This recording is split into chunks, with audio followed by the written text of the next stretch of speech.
This is your tutor from ADZ Biotechnology Education YouTube channel. Today I am going to start the Bioinformatics 1 Unit 4, and this is the part 2 of that unit. So I hope you will like the Unit 4 part 1 video, and hopefully you have watched that video. So let's start the topic. So here in this topic we will discuss about the different method of the phylogenetic tree construction. So basically हम लोग देखेंगे कि phylogenetic tree का construction हम लोग किस किस method से करते हैं. So this video will contain all the methods and along with the phylogenetic tree introduction. So initially we will start with the phylogenetic tree introduction. So phylogenetic tree क्या होती है? So it is a tree representing the graphical relationship between the organism species and the genomic sequences. So phylogenetic tree जो होती है ये एक tree होती है जो कि ग्राफिकल रिलेशनशिप को बताती है बिटवीन डिफरेंट ऑर्गेनिज्म स्पीसीज और द जीनोमिक सीक्वेंसेस. बायोइन्फॉर्मेटिक्स जो होता है ये जीनोमिक सीक्वेंसेस के बेसिस पे होता है. फिर उसके बाद है हमारा दे रिप्रेजेंट, इसमें क्या होता है जो हमारा फाइलोजेनेटिक ट्री होता है वो क्या क्या रिप्रेजेंट करता है. सो इसमें बहुत सारे डिफरेंट पार्ट होते हैं. जैसे रूट जो होता है ये रिप्रेजेंट करता है ओरिजिन ऑफ इवोल्यूशन को, मतलब कहाँ से ओरिजिन हुई है उसके लिए हम लोग रूट जो है वो इस चीज़ को इंडिकेट करता है. फिर जो लीव्स होती हैं वो दिखाती हैं कि करेंट ऑर्गेनिज्म स्पीसीज़ या फिर जीनोमिक सीक्वेंस क्या है, इसके बारे में इंफॉर्मेशन देती हैं. फिर ब्रांचेज क्या होती हैं, ये जो है हमें ऑर्गेनिज्म स्पीसीज़ और जीनोमिक सीक्वेंस के बीच में रिलेशन बताती हैं. ब्रांच लेंथ जो होता है ये इवोल्यूशनरी टाइम के बारे में इंफॉर्मेशन देता है. लेकिन as you all know that in cladogram there is no any meaning with the branch length. So in cladogram it does not represent the time. So basically कोई भी फाइलोजेनेटिक ट्री होती है, लेट्स सपोज ये मैं एक phylogenetic tree draw कर रही हूँ. इसमें ये हो गया रूट, ये हो गया एक्सटर्नल नोड्स और ये हो गया इंटरनल नोड. सो इसमें जो हमारा रूट है ये दिखाएगा ओरिजिन ऑफ इवोल्यूशन को. एक्सटर्नल नोड जो है स्पीसीज, जीन, पॉपुलेशन और ऑर्गेनिज्म के बीच में रिलेशनशिप को बताएंगे. जो इंटरनल नोड है ये इन्फॉर्मेशन देंगे हमें एंसेस्टर के बारे में. फिर जो लीव्स क्या होती है, सो बेसिकली जो हमारा टिप पोर्शन होता है, मान लेते हैं ये जो हमारा ब्रांचेस का टिप पोर्शन होता है इसी को हम लोग लीव्स कहते हैं. एंड लीव्स जो है करेंट ऑर्गेनिज्म या फिर स्पीसीज या फिर जीनोमिक सीक्वेंस के बारे में इंफॉर्मेशन देती है. So these are all the terms which are being used in the phylogenetic tree construction. So I hope you will understand all the terms very clearly. Now let's move further ahead with how to construct a phylogenetic tree. So how to construct a phylogenetic tree? So first step involve make a multiple alignment from the base alignment or the amino acid sequence by using the muscle cluster or other method. तो सबसे पहले आपको क्या करना है, जो base alignment है या फिर जो अमीनो एसिड का सीक्वेंस है उसको आपको मल्टीपल अलाइनमेंट में कन्वर्ट करना पड़ेगा. Multiple alignment let's suppose in cluster, हम लोग इसको कैसे करते हैं, जैसे बेस अलाइनमेंट को मल्टीपल अलाइनमेंट में कन्वर्ट करने के लिए हम लोग बहुत सारे मेथड का यूज़ कर सकते हैं. जिसमें से कुछ है जैसे कि मसल हो गया, क्लस्टर हो गया, या फिर और कुछ मेथड जो होते हैं उनका यूज़ करके हम ये चीज़ें कर सकते हैं. सो लेट्स सपोज हम लोग क्लस्टर के थ्रू कर रहे हैं. तो यहाँ पे हमारा मान लेते हैं ये बेस सीक्वेंस है. बेस सीक्वेंस को सबसे पहले हम लोग मल्टीपल सीक्वेंस में कन्वर्ट करेंगे. देन उसका जो है हम लोग मल्टीपल सीक्वेंस अलाइनमेंट परफॉर्म करेंगे. And multiple sequence alignment perform करने के बाद हम लोग जो है डिस्टेंस मैट्रिक्स चार्ट बनाएंगे. एंड उसी के बेसिस पे हम लोग जो है फाइलोजेनेटिक ट्री का कंस्ट्रक्शन कर देंगे. So this is the basic step which involve in the phylogenetic tree construction. So first step बहुत ईजी है. इसमें क्या करते हैं, बेस अलाइनमेंट को मल्टीपल अलाइनमेंट में कन्वर्ट करेंगे by using the different method. फिर स्टेप 2 है हमारा check the multiple alignment if it reflects the evolutionary process. जो हम लोग मल्टीपल अलाइनमेंट बनाए हैं उसको चेक करेंगे कि वो इवोल्यूशनरी प्रोसेस को एग्जिबिट कर रहा है कि नहीं. फिर थर्ड स्टेप है choose what method we are going to use and calculate the distance और use the result depending on the method. So इसमें हम लोग क्या करेंगे, जब हम लोग मल्टीपल अलाइनमेंट में कन्वर्ट कर लिए हैं फिर इसके बाद हम लोग एक अप्रोप्रिएट मेथड चूज़ करेंगे जिसका यूज़ करके हम लोग जो है डिस्टेंस को कैलकुलेट कर सकते हैं.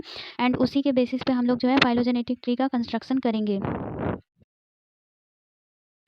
Step 4 involve the verification of the result statistically. So step 4 में हम लोग जो है अपने रिजल्ट को वेरीफाई करेंगे statistically.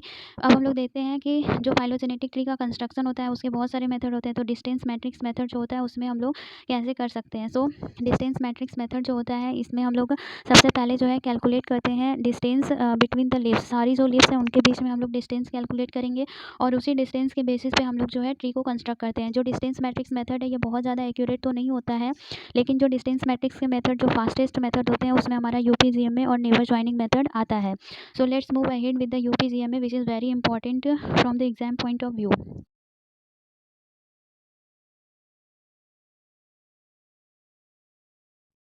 So UPGMA, its abbreviation is unweighted pair group method with the arithmetic mean. Originally, it was developed for the numerical taxonomy in 1958 by the Sokol and Misner. So इसको originally develop किया गया था numerical taxonomy के लिए 1958 में किसने इसको discover किया था? सोकोल एंड मिशनर ने इसको डिस्कवर किया था। सिंपलेस्ट एल्गोरिदम होता है ट्री कंस्ट्रक्शन का, इसलिए ये जो होता है बहुत ही ज़्यादा फास्ट होता है और ये रिजल्ट बहुत ही ज़्यादा फास्टली देता भी है। Now steps of the UPGMA. So UPGMA में कौन कौन से स्टेप्स होते हैं? तो सबसे पहले हम लोग जो है इसमें डिस्टेंस मैट्रिक्स को प्रिपेयर करते हैं। फिर सेकंड पॉइंट है स्टेप 1 एंड स्टेप 2 को हम लोग तब तक रिपीट करेंगे जब तक सिर्फ 2 क्लस्टर ना बचा रह जाए। सो स्टेप 1 क्या होता है? Cluster a pair of leaves by the shortage distance. हमें जो है एक लीव्स के पेयर को क्लस्टर करना है जिसका डिस्टेंस जो है सबसे ज़्यादा कम हो। फिर डिस्टेंस हम लोग मान लेते हैं ए और बी के बीच में 10 का डिस्टेंस है जो कि शॉर्टेज डिस्टेंस है, तो उन दोनों को हम लोग ए और बी को क्लस्टर कर दिए। अब हम लोग जो है ए और बी से हर एक लिप्स का डिस्टेंस फिर से कैलकुलेट करेंगे एंड उसी के बेसिस पे हम लोग जो है एक नया डिस्टेंस मैट्रिक्स बनाएंगे और इन दोनों प्रोसेस को हम लोग तब तक रिपीट करेंगे जब तक 2 क्लस्टर ना बचा रह जाए। और जब 2 क्लस्टर बचा रह जाएगा फिर हम लोग जो है फाइनल फाइलोजेनेटिक ट्री का कंस्ट्रक्शन करेंगे।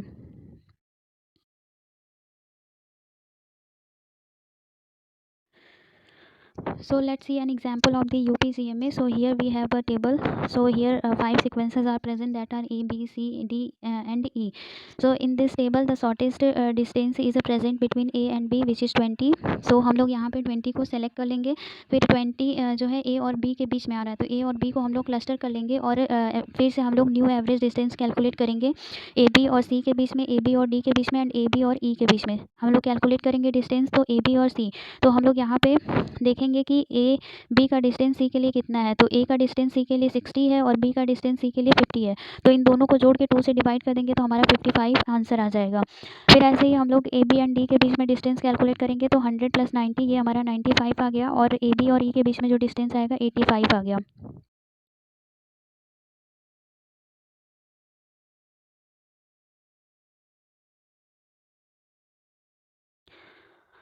अब हम लोगों ने जो है नया डिस्टेंस कैलकुलेट कर लिया है क्लस्टर्ड पेयर के साथ। अब हम लोग न्यू मैट्रिक्स चार्ट को ड्रॉ करेंगे। इसमें ए बी जो है क्लस्टर्ड हो गई है।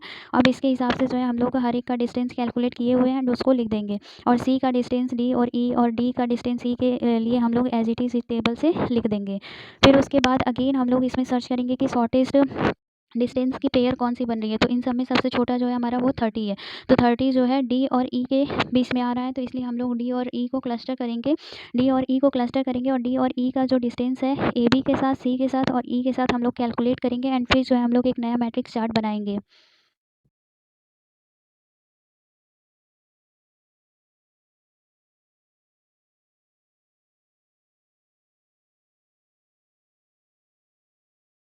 सो अब हम लोग एवरेज डिस्टेंस कैलकुलेट कर रहे हैं ए बी और डी के बीच में जो कि 90 आएगा। 95 + 85 डिवाइडेड बाई 2 तो ये हमारा 90 आ गया।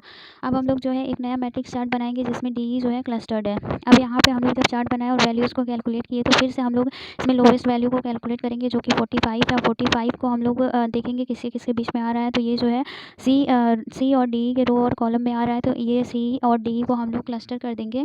क्लस्टर करने के बाद फिर से हम लोग न्यू एवरेज डिस्टेंस पता करेंगे सी डी ई और ए बी के बीच में जो कि 72.5 आ रहा है। तो अब हम लोग नया चार्ट ड्रॉ करेंगे। इसमें क्या है ए बी की क्लस्टरिंग हुई हुई है एंड सी डी ई की क्लस्टरिंग हुई है। तो यहाँ पे हमारा जो ए बी और सी डी ई के बीच में डिस्टेंस है वो 72.5 आ गया। तो इसी के बेसिस पे अब हमारा सिर्फ 2 क्लस्टर बचा है। तो ये हमारा यूपीजीएमए मेथड कंप्लीट हुआ है और यहाँ पे हम लोग फाइनल जो है फाइलोजेनेटिक ट्री का कंस्ट्रक्शन करेंगे। तो इनिशियली हम लोग जो है ए बी को क्लस्टर किए थे जिसका डिस्टेंस कितना था 20। फिर हम लोग जो है डी ई को किए थे जिनके बीच में डिस्टेंस जो था 30 था। फिर उसके बाद हम लोग जो है सी डी ई को क्लस्टर किए थे। सी डी ई में हमारा डिस्टेंस जो है 45 का था। फिर उसके बाद हम लोग जो है फाइनल क्लस्टरिंग करते हैं जिसमें कि हमारा 72.5 रिजल्ट आता है जब ए बी को हम लोग सी डी ई के साथ कंपेयर करते हैं तो।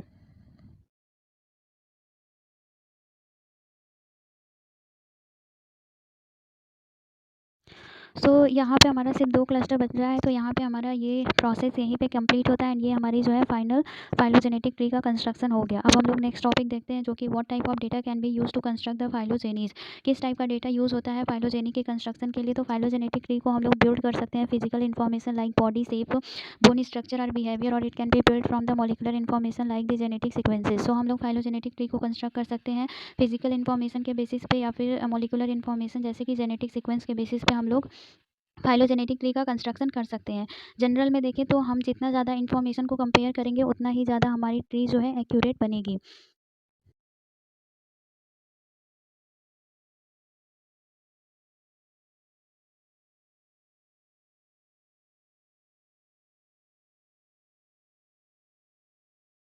सो how to use the molecular data to build the trees. हम लोग कैसे मॉलिक्यूलर डेटा का यूज़ करके फाइलोजेनेटिक ट्री को ड्रॉ करते हैं। So let's see about this. So using the molecular data to build the trees, इसमें क्या है, ये एक मॉलिक्यूलर डेटा जो होता है एक टूल है जो कि रिवोल्यूशनलाइज हो चुका है एंड ये हमेशा यूज़ भी किया जाएगा। फाइलोजेनेटिक एनालिसिस डीएनए सीक्वेंसिंग की जो होती है वो डीएनए सीक्वेंसिंग के साथ ही होती है, ना कि हम लोग इसमें फिजिकल इन्फॉर्मेशन को यूज़ करते हैं ट्री को बनाने के लिए। इसकी जगह पे हम लोग यहाँ पे जो है ऑर्थोलॉगस जीन और प्रोटीन को कंपेयर कर सकते हैं। बेसिकली इसका क्या मतलब है कि मॉलिक्यूलर डेटा जो होता है उसका यूज़ हम लोग करते हैं फाइलोजेनेटिक ट्री का कंस्ट्रक्शन करने के लिए, ना कि हम लोग जो है फिजिकल इन्फॉर्मेशन को यूज़ करके फाइलोजेनेटिक ट्री का कंस्ट्रक्शन करते हैं। यहाँ पे हम लोग जो है सीक्वेंसेस जो ऑर्थोलॉगस जीन और प्रोटीन होती हैं उनके सीक्वेंसेस को कंपेयर करते हैं।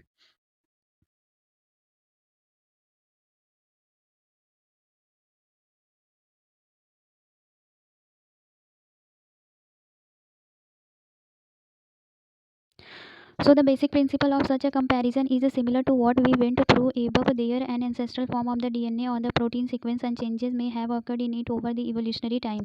So इसका क्या मतलब है, हमारा डीएनए और प्रोटीन जो होता है ये प्रोडक्ट ऑफ इवोल्यूशन होते हैं और इनके जो बिल्डिंग ब्लॉक्स होते हैं, जैसे डीएनए का बिल्डिंग ब्लॉक्स न्यूक्लियोटाइड बेसिस हो जाएंगे और प्रोटीन के एमिनो एसिड, तो ये जो होते हैं लीनियर स्ट्रक्चर बनाते हैं जो कि प्राइमरी स्ट्रक्चर को आइडेंटिफाई करने में मदद करते हैं। इस वजह से इनको जो है हम लोग मॉलिक्यूलर फॉसिल भी कहते हैं। इनको मॉलिक्यूलर फॉसिल इसलिए कहा जाता है क्योंकि ये जो है मिलियंस ऑफ ईयर ऑफ जो इवोल्यूशन है उसको आइडेंटिफाई करने में हमारी मदद करते हैं। सो ये हो गया हमारा जो डीएनए आरएनए जो भी प्रोडक्ट ऑफ इवोल्यूशन है, टाइम के साथ धीरे धीरे वो जो है इवोल्यूशन के टाइम पे चेंज हो जाएगा, क्योंकि ऑब्वियस सी बात है कोई चीज़ें जो है धीरे धीरे टाइम के साथ म्यूटेट करती रहती हैं और डाइवर्स होती रहेंगी। तो कुछ सीक्वेंसेस जो है उनको सेलेक्ट कर लिया जाता है और जो सीक्वेंसेस सेलेक्ट होते हैं वो भी धीरे धीरे म्यूटेशन होने लगता है उनके अंदर और वो भी डाइवर्स हो जाती हैं। लेकिन जो ट्रेस होता है इवोल्यूशन का वो जीन के कुछ पोर्शन में बचा रहता है। क्यों बचा रहता है? क्योंकि हमारी बॉडी में कुछ ऐसे जीन्स और सीक्वेंस प्रेजेंट होते हैं जो कि की स्ट्रक्चरल फंक्शनल रोल प्ले करते हैं हमारी बॉडी में। तो वो जो है नेचुरल सिलेक्शन के थ्रू हमारी बॉडी में कंजर्व्ड ही रह जाते हैं। सो वो कंजर्व रह गया और जो और अदर सीक्वेंस होंगे जो ज़्यादा इंपॉर्टेंट रोल नहीं प्ले करते हैं वो म्यूटेट हो जाएंगे एंड इसके बेसिस पे जो है हम लोग इवोल्यूशनरी रिलेशनशिप को पता कर लेंगे कि कौन सा ऑर्गेनिज्म अपने एंसेस्टर से रिलेटेड है और कौन नहीं। So each nucleotide of a gene or amino acid of a protein can be viewed as a separate feature. हर एक न्यूक्लियोटाइड, हर एक जीन का न्यूक्लियोटाइड और प्रोटीन का एमिनो एसिड को हम लोग जो है सेपरेट फीचर की तरह देख सकते हैं। जैसे कि हम न्यूक्लियोटाइड की बात करें तो इसमें जो है ये फीचर्स फ्लिप होते हैं ड्यू टू म्यूटेशन। तो अगर हम लोग मान लें कि कोई भी जीन है जिसमें 300 न्यूक्लियोटाइड प्रेजेंट है तो ये जो है 300 डिफरेंट फीचर को शो करेगा, instead of it being from it has been made from only 4 nucleotide basis. 4 nucleotide basis बनने के बाद भी ये जो है 300 डिफरेंट फीचर को शो करेगा। ऐसे ही हमारा एमिनो एसिड के भी केस में होता है। 20 एमिनो एसिड जो है प्रोटीन को बनाती हैं और हर एक का अपना डिफरेंट डिफरेंट फीचर होता है। सो इसमें हम लोग generally when we compare the sequences of a gene और प्रोटीन बिटवीन द स्पीसीज दो कंक्लूजन निकाल ले सकते हैं। अगर ज़्यादा डिफरेंस आ रहा है तो स्पीसीज जो है अपने एंसेस्टर से कम रिलेटेड होगी और कम डिफरेंस आ रहा है तो इसका मतलब स्पीसीज जो है एंसेस्टर से ज़्यादा रिलेटेड है।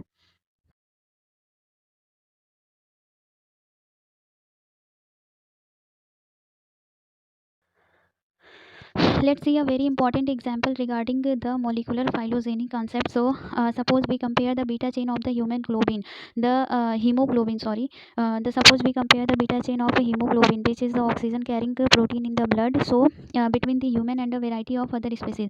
अगर हम लोग बीटा चेन ऑफ हीमोग्लोबिन को कंपेयर करें ह्यूमन और अदर स्पीसीज के बीच में तो हमें क्या मिलता है। जैसे अगर हम लोग ह्यूमन और गोरिल्ला के बीटा चेन ऑफ हीमोग्लोबिन को कंपेयर करें तो हमें सिर्फ जो है एक एमिनो एसिड का डिफरेंस देखने को मिलता है, और अगर यहीं पे हम लोग ह्यूमन और डॉग का कंपैरिजन करें तो हमें जो है 15 अमीनो एसिड का डिफरेंस देखने को मिलता है। अगर ह्यूमन और चिकन का कंपेयर करें तो हमें 45 अमीनो एसिड का डिफरेंस देखने को मिलता है। और अगर हम लोग ह्यूमन और लम्परी का चेक करने को बोले, जो कि लम्परी क्या होती है, ये एक जॉलेस फिश होती है, मतलब कि ऐसी फिश जिसके पास जॉ जो है नहीं प्रेजेंट होते हैं।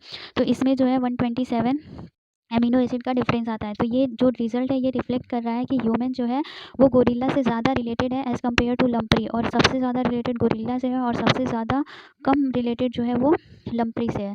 तो इस एग्जांपल से हम लोग एक्सप्लेन कर सकते हैं कि कोई भी मॉलिक्यूलर डेटा जो है हमारी इवोल्यूशनरी स्टडी में कैसे हेल्प करता है। जैसे कि गोरिल्ला और जो ह्यूमन है उसके बीटा चेन ऑफ हीमोग्लोबिन में सिर्फ एक अमीनो एसिड का डिफरेंस आ रहा है, मतलब बहुत कम डिफरेंस आ रहा है, मतलब ये दोनों जो है एक दूसरे से ज़्यादा रिलेटेड है। और वहीं पर अगर हम लोग बात करें लम्प्री जो कि सॉलिस भी है, इसके बीटा चेन और ह्यूमन के बीटा चेन की बात करें तो ये जो होते हैं इसमें 127 अमीनो एसिड का डिफरेंस आता है, जो कि बहुत ज़्यादा है। इसका मतलब कि फिश जो जॉलिस फी लम्प्री है और ह्यूमन बहुत एक दूसरे से बहुत ही ज़्यादा कम रिलेटेड है। सो this is all about today.